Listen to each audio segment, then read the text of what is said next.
আসি। আমরা এখন ছাদে আছি, ছাদের চারদিকে গাছপালা ঘেরানো।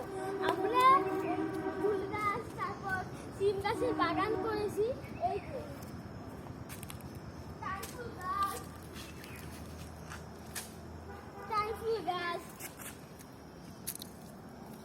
এই যে হলুদ টাইফুল গাছ, অ্যালোভেরা গাছ, তারপর আবার হলুদ টাইফুল গাছ, টাইফুল গাছ, মরিচ গাছ, মরিচের সম্পর্কে কিছু কর। এই যে সিম গাছ, আমাদের সিমে কলি বেরোনোর পর, ফুল ফোটার পর কলি বেরোয়, সাথে সাথে ছোট ছোট সিম ওঠে, যে সিম বেরোয় বড়। যেমন একসাথে বড় হয়েছে, এই যে এই একসাথে বড় হয়ে গেছে, খুব বেশি বড়, খাওয়া যাবে এখন। আবার এই যে পুরো সিম বাগান, এই যে চারপাশে আরো হচ্ছে ওই যে সিম বাগান, চারপাশে ওই একটা আম বাগান, আম গাছের, এই কাঁঠাল গাছ, এই দুইন্দুল গাছে, এই দুইন্দুল একটা বাইরে এটা কি গাছ? দুইন্দুল গাছ। কি গাছ? দুইন্দুল।